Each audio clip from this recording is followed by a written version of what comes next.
يا أيها الذين آمنوا كتب عليكم الصيام كما كتب على الذين من قبلكم لعلكم وقال النبي صلى الله عليه وسلم من صام رمضان إيمانا واحتسابا غفر له ما تقدم من ذنبه.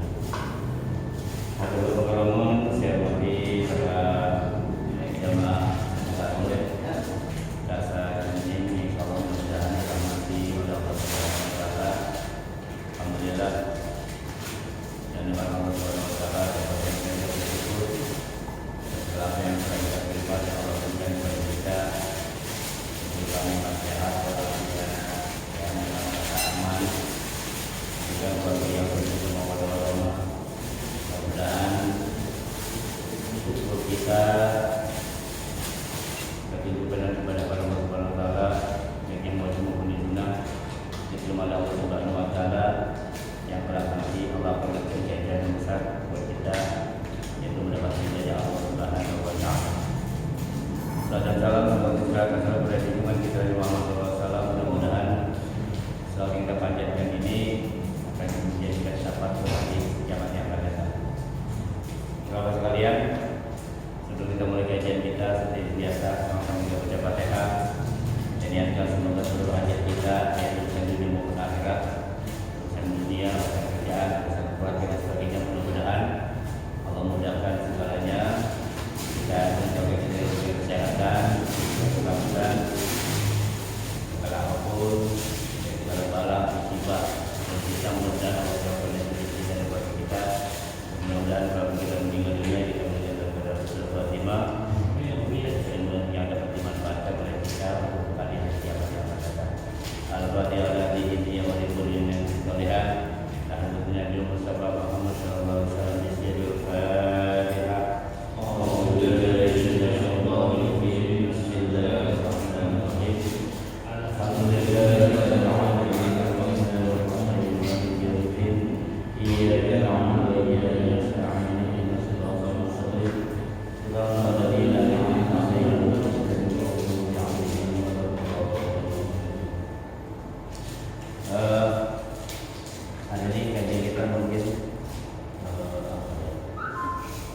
Menyambut Ramadan ya. Jadi insyaallah malam ini kita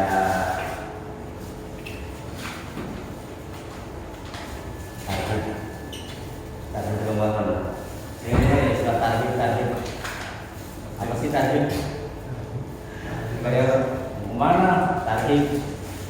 Emang tarhib apa?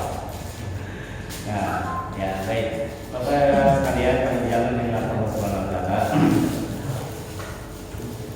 Insyaallah lama lagi kalau ada halangan Ramadan akan tiba beberapa saat lagi. Tinggal tunggu pemerintah ya. Harus kita punya yang punya enggak, punya alat enggak ya. Kita nunggu pemerintah aja hasil sidang isbatnya kapan. Bisa tanggal 22, bisa 23 atau 8. Tinggal kita tunggu sidang isbatnya, mudah-mudahan mau hari apapun kita siap ya. Mau hari apapun kita siap. Para sekalian, penting buat kita yang namanya tarhib itu asal kata rahmah atau rohibah. Rohibah itu rohibah yarhabu, rohibah itu artinya melapangkan arti dasarnya. Nah kalau misalnya rohibah itu biasanya tempat yang lapang untuk mengambil bekal. Ada contoh kalimat rohbatul jamal, tempat persiapan onta. Jadi onta itu Pak kalau mau perjalanan onta, kuda gitu kan. Jadi sebelum dia melakukan perjalanan ini, dia ada di sebuah tempat yang sangat luas, ya. Dia makan di situ, minum itu buat perbekalan. Termasuk si musafir juga untuk mempersiapkan segala itu di rohbah asalnya. Jadi tempat yang lapang, masyarakat rohbah. Nah, tarhib itu diambil dari kata itu. Tarhib itu artinya melapangkan. Dalam dalam istilah bahasa Arab, kalau sudah bicara rohbah atau tarhib itu, ini artinya melapangkan dada ketika datang sesuatu. Melapangkan dada ketika datang sesuatu. Kalau bahasa instannya mah, bahasa kasarnya mah selamat datang. Ya, jadi kita menyambut kedatangan. Tarhib itu menyambut kedatangan. Nah, tarhib Ramadan itu berarti menyambut kedatangan Ramadan. Para Bapak sekalian, kenapa ini penting? Karena Ramadan itu sesuatu yang sangat istimewa. Seringkali kita umat manusia, umat Islam khususnya, setiap kali Ramadan datang ya gitu-gitu aja. Jadi Ramadan itu, puasa itu tidak lebih dianggap sebagai siklus tahunan aja. Datang Ramadan, puasa Lebaran, biasa begitu lagi. Puasa, tarawih, kalau tarawih, Lebaran, begitu lagi. Kayaknya hanya rutinitas siklus tahunan aja. Nggak ada akal sama sekali, nggak ada sesuatu yang bisa diambil. Seolah-olah Ramadan itu nggak ada harganya. Kenapa Ramadan tidak bisa kita manfaatkan dengan baik, tidak kita jaga dengan baik? Karena kita nggak tahu Ramadan itu apa. Kalau kita ngerti hakikat Ramadan, kita akan jaga dengan baik. Kalau dengan baik kita manfaatkan dengan baik. Sama Pak, ketika ada orang yang kurang paham, dikasih jam Rolex, nih bang jam, dia nggak tahu produk Rolex, dia pakai aja, gitu kan? Dia kasih aja, gitu. Karena dia nggak tahu kualitas atau harga sebuah jam tangan Rolex. Atau dikasih baju yang bagus, gitu kan? Misalkan kasih sepatu lah, bisa pakai swallow, kasih janjilah, yang kerenan dikit, gitu kan? Dia itu cuma sendal dong biasa aja. Tapi ketika dia tahu harga sebuah barang itu mahal saja. Kenapa ada orang dikasih kain sarung, mereknya BHS. Tahu BHS? BHS harganya minimal dijual 1.000 kain sarung, ada 1 juta. Cuma karena dia nggak tahu kualitas kain, dipakai ya udah, dikasih orang pakai tidur, pakai main, pakai nongkrong. Karena apa? Dia nggak tahu harga sebuah kain. Ada kan dia tahu, Pak, tahu nggak itu kain bapak pakai? Itu 1 juta loh Pak, gitu Pak, 1 juta. Pasti dia buru-buru akan rawat itu kain. Ada bedas sedikit, ya ampun, selus-selus, jarang dipakai. Kenapa? Karena tahu kualitas sebuah dijaga sedemikian rupa. Nah, sama dengan Ramadan. Kalau orang tidak tahu apa yang ada di dalam Ramadan, ya udah biasa. Datang di puasa ya. Karena ketika menghadapi Ramadan itu ada 4 tipe manusia. 4 tipe orang Islam nih. Saya bahas orang Islam ya. Pertama, ada orang ketika menghadapi Ramadan itu ya biasa-biasa saja, senang enggak, kesel enggak, ya biasa aja. Ya puasa, buka, tarawih, begitu aja. Ini bulan pertama. Jadi nggak ada peningkatan apa-apa, hanya sebagai sebuah rutinitas siklus hidup. Tiap tahun begitu pokoknya. Itu masih mending Pak, masih mau. Ini saya bicara tipe orang yang puasa ya di bulan Ramadan. Kita nggak sebut orang yang nggak puasa. Yang kedua, ada orang yang siklus ini nih. Ketika kita Ramadan, blok, langsung terjun, bebas. Hari pertama, ya, paling kali 5 hari dah seminggu tinggi nih, gitu kan? Masuk hari ke-5 kan sudah mulai begini, terjun bebas, mulai terjun bebas. Hari pertama Ramadan mau tarawih, benar nggak? Tarawih masjid kecil, semua puasa, hari pertama. Hari kedua nasi kuat. Hari ketiga setengah waktu mulai oleng. Setengah waktu mulai oleng. Hari keempat terus kelima udah 14. Tarawih enggak, puasa juga. Di tipe orang kedua. Ada tipe orang ketiga. Hari pertama naik siklus ini, grafiknya. Seminggu kurang lebih turun. Naik lagi nanti di akhir 10 akhir. Itu pun 10 akhir yang ganjil-ganjil doang. 21, 23, 25, 27, 29. 22-nya hilang, 24 hilang, 26 hilang, 26 hilang, nggak tahu kemana. Ada nggak yang gini? Hanya ada yang ketiga, yang keempat. Ini yang luar biasa. 10 pertama ini, 10 kedua naik, 10 akhir lompat, 10 akhir. Nah, berarti disitulah tanda-tandanya sebuah ibadah diterima itu. Ya, sawabul hasanah, hasanah ba'dah. Sebuah amal ibadah, ciri-ciri amal ibadah diterima, setelahnya hasanah ba'dah, setelahnya akan lebih baik. Jadi ciri ibadah yang diterima setelah dilakukan itu akan sama baik. Kalau orang yang awalnya naik begini, tato begini, mungkin tafsir, mungkin terawihnya, puasanya. Tapi kalau puasa yang diterima dia naik. Nah, karena 10 awal diterima, ingat setelah hasanah ba'dahu, baik setelahnya, pertama 10 hari diterima naik, 10 yang kedua. Nah, 10 yang ketiga, berarti ibadah yang pertama sampai 20 hari itu diterima, dia akan lupa naik ke atas.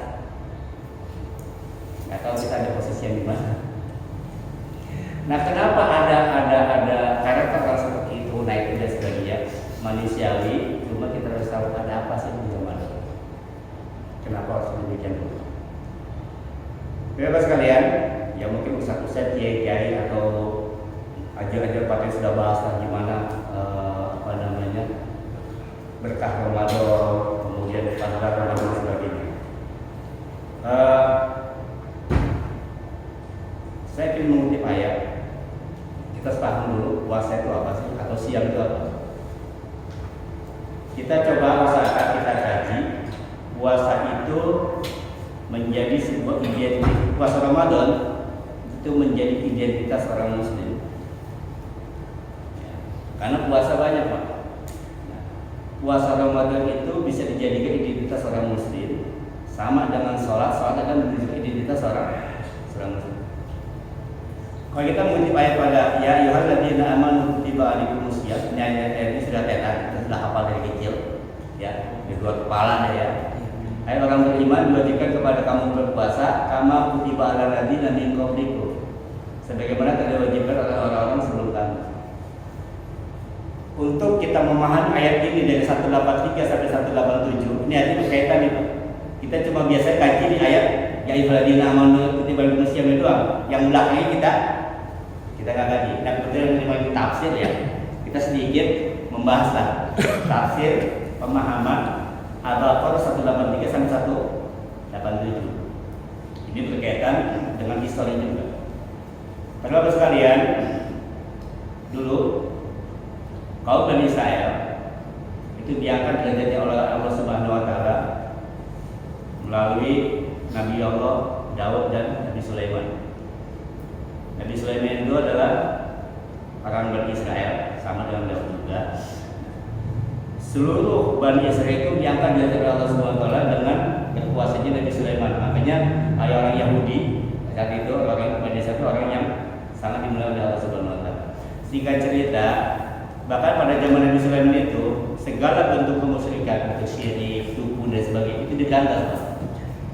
Bahkan perangkat-perangkat perdukunan itu disita oleh Nabi Sulaiman. Buku-buku sihir dan sebagainya itu disita oleh Nabi Sulaiman supaya tidak berkembang sihir pada saat itu, perdukunan dan sebagainya. Buku-buku sihir dan segala macamnya itu dipendam, disembunyikan di bawah singgasana Nabi Sulaiman. Karena kalau taruh di gudang nanti ada bongkar. Tapi kalau taruh di singgasana Nabi Sulaiman itu nggak bakal ada bongkar. Singkat cerita, Nabi Sulaiman meninggal. Berapa lama setelah beliau meninggal, terjadilah penyimpangan-penyimpangan. Iblis berhasil menyimpangkan kaum Bani Israel. Pertama, buku-buku sihir itu, perdukunan sebagainya itu dibongkar, diambilin, dipelajari, ya setelah dipelajari bahkan mereka bilang bahwa ini adalah ajaran dari Nabi Sulaiman. Jadi sihir, dukun dan sebagainya dianggap itu sebagai ajaran Nabi Sulaiman. Padahal itu adalah sihir dan perdukunan yang dari setan. Jadi buku yang sudah disembunyikan dicolok. Singkat cerita, pada sekitar 700 sebelum Masehi, ya, bangsa Israel ini diserbu oleh kaum Babilonia. Seluruh suku-suku Yahudi itu diangkut di bawah. Ada 12 suku Yahudi yang dihapus 10 suku, tinggal 2 disisakan di Israel. Hanya suku Benyamin dan Yahuda yang disisakan 2. Kemudian sekitar tahun 300 sebelum Masehi, seorang kaisar bernama Heraklius itu dari Persia berhasil menggempur Babilonia, dikalahkan Babilonia. Nah, orang-orang Israel yang 10 suku itu tadi dideportasi, diangkut, dibawa kembali pulang ke Israel, dipulihkan kembali dan sebagainya. Tapi ketika di perjalanan ada satu suku Bani Israel yang namanya Bani Luri. Bani Luri ini nyimpang, Pak. Dia belok ke arah utara. Seharusnya dari Babilonia, Mesopotamia, ya, yang mungkin sekarang ada Asia Tengah. Di tengah jalan mereka belok. Karena apa? Karena mereka pernah membaca dalam kitab Taurat. Kitab Taurat disebutkan bahwa nanti akan diutus, akan muncul seorang penyelamat Mesias di sebuah tempat yang banyak pohon kurmanya yang diapit oleh 2 pegunungan. Ya, akan muncul seorang Mesias, pembebas, nabi gitu ya, dari sebuah tempat yang banyak pohon kurmanya dan diapit oleh 2 pegunungan. Nah, hal ini disebutkan bahwa inilah disebut dengan daerah Yasrib. Bani Luri ini bukan kembali ke Israel, tapi dia belok ke arah utara ke Yasrib. Sekitar tahun 300-an sebelum Masehi. Mereka di situ tujuannya apa? Menanti seorang Rasul. Menanti seorang Rasul. Karena mereka pahami bahwa Rasul itu datang dari Yahudi dan mereka tahu di dalam kitab Taurat itu ditulis bahwa akan datang Nabi di situ. Nah, singkat cerita, makanya ketika Nabi datang ke Yasrib atau Madinah sekarang disebutnya, situ sudah ada tuh suku-suku Yahudi. Ada Bani Khuza'ah, Bani Auf, ya. Itu bani suku-suku itu sudah ada di Madinah 1000 tahun sebelum Rasulullah ada. Jadi makanya ketika Rasulullah hijrah ke Madinah sudah ada kaum Yahudi di situ. Nah, singkat cerita, ketika mereka tahu bahwa ternyata yang mereka harapkan Nabi itu dari Bani Israel, ternyata bukan. Disinilah awal letak kekecewaan mereka. Mereka menganggap bahwa Nabi itu dari Israel, karena hampir semua Nabi itu keturunan dari Bani Israel. Bapak para Nabi, Nabi Ibrahim punya anak 2 yang jadi Rasul, ya, Nabi Ismail dan Nabi Ishak. Nabi Ismail itu ke bawahnya tidak menurunkan Rasul, menurunkan Nabi, langsung nanti ada adanya di Nabi Muhammad. Nah, sementara dari Nabi Ishak akan melahirkan nabi-nabi itu. Ishak, Yakub, Yusuf, terus Ayub, Suaib, terus semua Bani Israel. Nah, karena memang sudah terbiasa dari Bani Israel, mereka menganggap bahwa Nabi akhir zaman itu pun dari Bani Israel. Ternyata begitu di Madinah atau di Yasrib, Nabi yang muncul itu bukan lahir dari orang-orang Israel, tapi datang ke situ dan ternyata bukan orang Israel namun orang Arab. Ini